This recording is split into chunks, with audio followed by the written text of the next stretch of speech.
Madam Speaker, I thank all the members who have spoken in support of the bill and the two new policy initiatives, the Conditional Remission System, CRS, and the Mandatory Aftercare Scheme, MAS. Members have raised a number of points on the CRS and MAS, and also the other amendments to the Prisons Act, and I will address each in turn.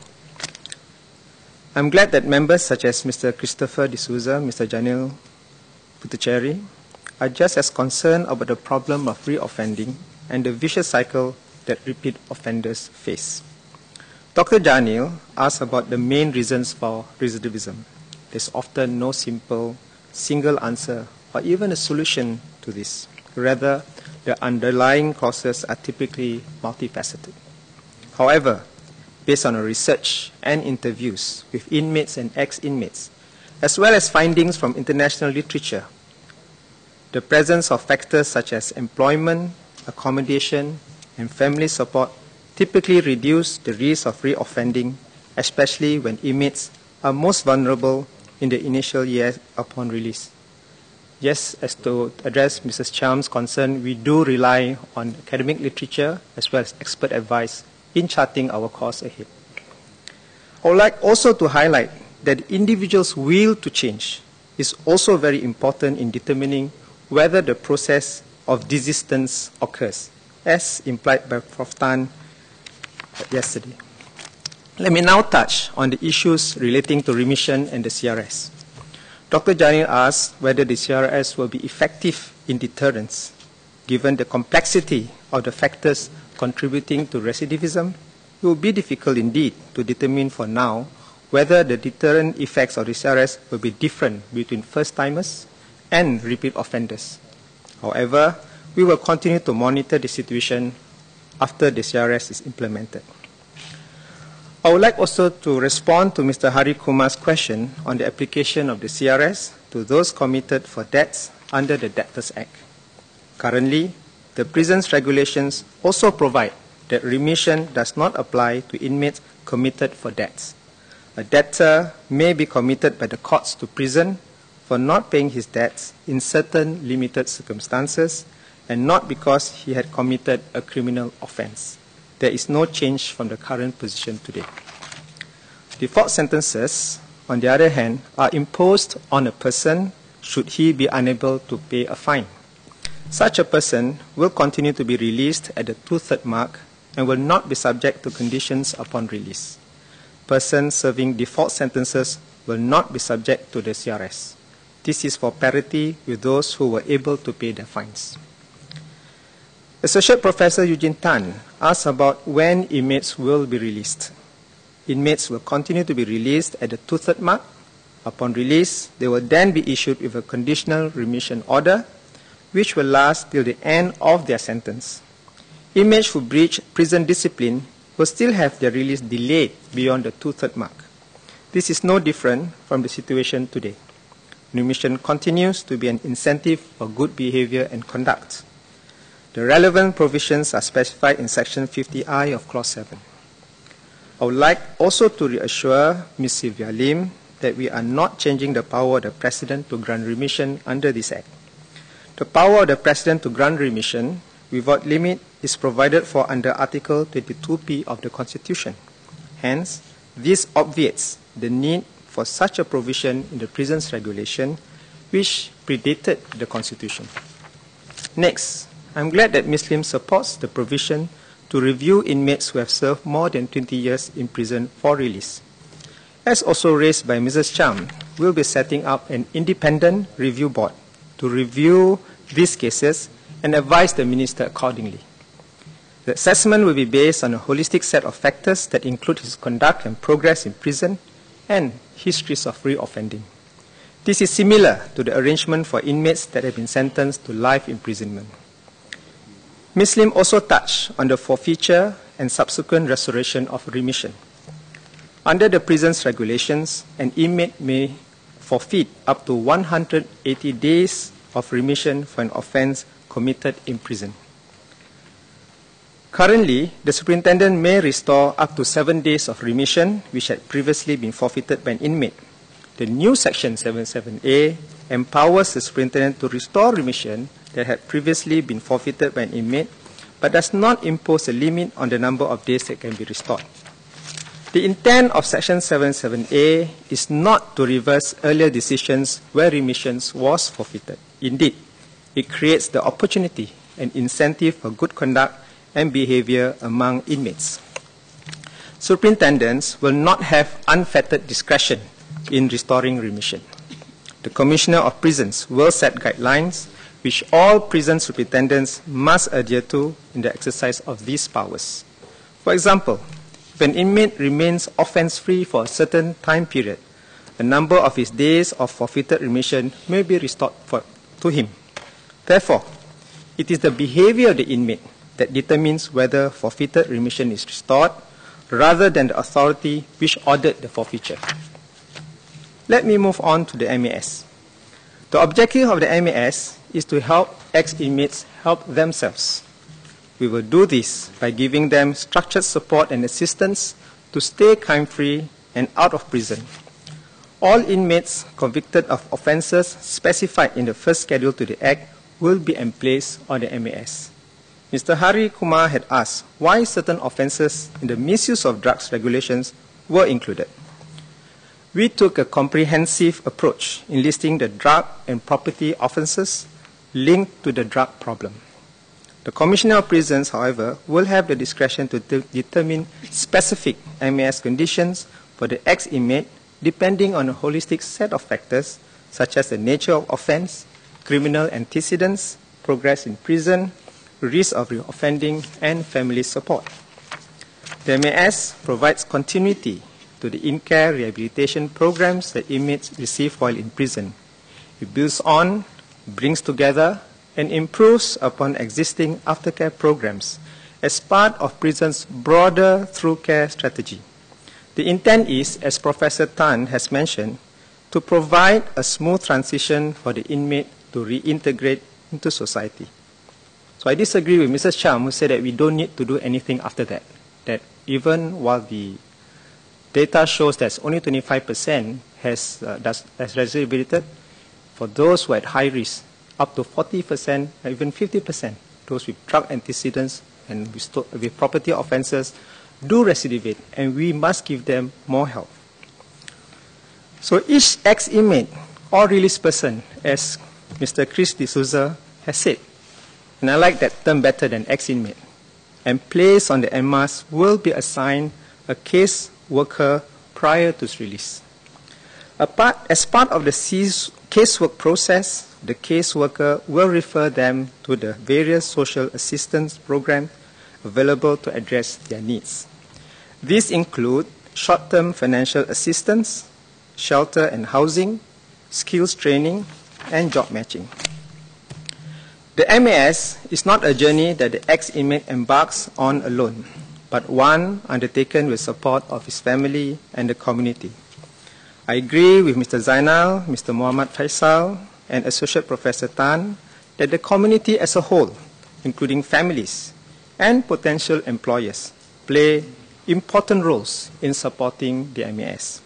This is important even during in-care phase, and prisons already actively involve inmates' families in the rehabilitation process. Prisons will also continue to engage families after inmates have been released from prison under the MAS. Similarly, SCORE provides inmates with vocational training and employment matching before their release. In answer to Dr. Janil, SCORE works with employers to match inmates and ex-inmates to jobs after their release. In 2012, SCORE emplaced 5,840 offenders on its employment and reintegration programs. This is almost double the number in 2008. Of those assisted by SCORE, almost 98% of them successfully secured employment in 2012. We also recognize that religion can play a part in the reintegration process. We have a comprehensive support structure of community partners, including religious organizations, grassroots organizations, community self-help groups, and family service centers that work with inmates in prison and are ready to provide a pro-social network of volunteers and befrienders to ex-inmates and assist them in their reintegration into society. Such engagements begin while the inmates are still in prison, so that it is a smooth transition to the aftercare phase when they return to society. Prisons provides training for these community partners. For example, prison works closely with community self-help groups such as Mendaki and Sinda to provide in-care and aftercare support for high-risk inmates and their families. This is known as wraparound care, which provides support to both inmates and their families during this difficult time.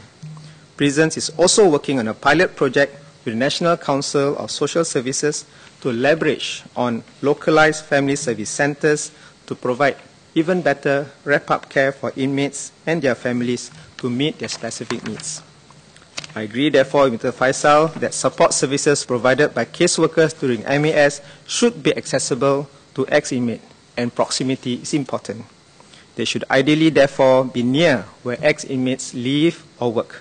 That's why the Centers for MAS Casework and Counselling will be located across Singapore. Our multi-stakeholder approach to True Care has worked well and will continue to work closely with the various stakeholders and community partners on our True Care programs. Next, I would like to reassure Mr. Zainal and Associate Professor Tan that before an inmate is released on the MAS, prisons will first make a holistic assessment of each individual based on factors such as the nature of offense, criminal antecedents, progress in prison, risk of reoffending, and family support. Each inmate will then be placed on a suitable program within the MAS. Not all individuals will have to go through all the 3 MAS phases of a halfway house stay, home supervision, and community reintegration. Some may be placed on the halfway house phase, while others may be placed directly on the home supervision phase. The time span and intensity of the program at each phase depends on the ex-inmate's progress over the course of the MAS, which will last for up to 2 years, even for lifers or long-term sentence, and not forever, as Mrs. Cham thought. Let me describe the regime for an inmate under MAS. Take the example of an inmate who is a repeat drug abuser and was sentenced to long-term imprisonment for 6 years. He subsequently released from prison after serving 4 years, or at the 2/3 mark of his 6-year sentence. He is then issued a CRO and subject to the basic condition for 2 years. As a drug offender, he is also placed on the MAS for up to 2 years. Based on prison's assessment of these inmate circumstances, he is placed in a halfway house upon his release. The halfway house program is a residential program that will last for about 6 months, for at least 6 months. There, he undergoes regular counseling and casework sessions to address his rehabilitation and aftercare needs. These sessions are meant to address his criminogenic needs and risk factors of reoffending. He will be able to leave the halfway house during the day to work. After several months in the halfway house, he is assessed to be coping well and making good progress in his rehabilitation and reintegration journey. Hence, he is allowed to return home and continues on the MAS while on home supervision. While on home supervision, he is subject to curfew hours and electronic monitoring and continues to attend counseling and casework sessions. After several months on home supervision, he is assessed to be progressing well. He will then be placed on the final phase of the MAS, the community reintegration phase. As part of the community reintegration, he is no longer subject to curfew hours or electronic monitoring. However, he will still need to attend counseling and casework sessions. This will continue till the end of his time on the MAS, which will be up for 2 years. The example shows how the MAS is a structured program with progressive step-down aftercare arrangements to help the individual reintegrate into society, build resilience to stay crime-free, and adapt to post-imprisonment realities, as Associate Professor Tan put it. However, I would like to emphasize again that it is just as important that ex-inmates be motivated to help themselves. There will be consequences when MAS ex-inmates breach their conditions. Mr. Hari Kumar and Mrs. Cham asked about what constituted a minor and serious breach. An ex-inmate would have committed a minor breach, for example, when he misses his counselling sessions or breaches his curfew hours. For such breaches, the Commissioner of Prisons may administer punishments from tightening the ex-inmate's conditions to temporarily recalling him to prison. Ex-inmate would have committed a serious breach, for example, if he tampers with electronic monitoring device, or if he has committed multiple minor breaches. For such breaches, the courts will sentence the ex-inmate to imprisonment for up to the remaining duration of the remission period at the time of the serious breach. Minor and serious breaches will be stipulated in the prison's regulations. The body administering punishments for breaches is calibrated to the severity of the consequences of the breach. Mr. Cham asked what steps must the Commissioner take before he is satisfied that the minor breach has been conducted. Yes, he will be given a chance to explain his action and hear the evidence against him. The intent of the MAS is not to punish the ex-inmate, but to assist him in his rehabilitation and reintegration journey. There will also be an independent advisory committee set up to advise the Director of Prisons on MAS-related matters. This can include appeals from inmates themselves, or including also regarding their MAS conditions. As several members noted, the CRS MAS and MAS are significant undertakings for prisons. I would like to reassure members that prison has sufficient capacity should there be an increase in the prison population arising from breaches of the basic condition and MAS conditions. At the same time, with the implementation of the MAS, prisons will be building up its aftercare capabilities and strengthening the aftercare sector as a whole. Prisons will be developing a halfway house in the new Selarang Park complex to provide a structured environment to supervise and rehabilitate ex-inmates and placed on the MAS. It will cater to both male and female ex-inmates and will complement the efforts of our current halfway house partners who work with lower risk inmates. Prisons will also engage more counsellors and case workers. Furthermore, Prisons has recently developed a new training and development framework to raise the competencies and capabilities of personnel and volunteers in the aftercare sector to support ex-inmates in the community. We will continue to work closely with our community partners, including halfway houses, to raise the capabilities within the sector. These are worthwhile investments and initiatives. We hope to see improvements in recidivism rates over the longer term, with fewer ex-inmates returning to prison and a lower prison population over time. Next, I would like to clarify that the MAS will not replace but will build on current aftercare programs that is already in place for aftercare programs run by our community partners, the Singapore Aftercare Association SACA and the Singapore Anti-Narcotics Association SANA, which all ex-inmates may register for after their release from prison or after they have completed their MAS. Halfway houses that are operated by VWOs also accept walk-in from ex-inmates. Those who are not covered by the MAS will continue to be able to benefit from these programs. Ms. Sylvia Lim asked about the amendments to the provisions on the employment of auxiliary police officers, or APOs, as escorts and guards. The objective of these proposed amendments is to facilitate the expanded deployment of APOs so that prison officers can focus on the rehabilitation and reintegration of inmates. APOs currently assist prison officers with escorting inmates of low and medium security risk to external locations such as the courts or to hospitals and guiding them while there. This amended provision will enable APOs to be deployed for functions such as inmate escort within the prison complex and prison patrol. They will not be involved in rehabilitation functions. APO deployed will be within the prison settings, will continue to receive specialized training to deal with inmates and fully supervised by prison officers. The amendments will neither compromise prison security nor the safe custody of inmates. Prisons remains fully accountable for the safe custody of inmates both within and outside of prison. Finally, on the external placement scheme, I would like to clarify Associate Professor Tan's point about the EPS, as well as address Ms. Lim's queries on the need for and safeguards for the EPS. The EPS is distinct from the MAS. The EPS, unlike the MAS, is not meant to be a step-down arrangement to facilitate reintegration. The EPS is meant to right-site inmates in places more suited for their physical or mental conditions. The scheme will be tightly scoped.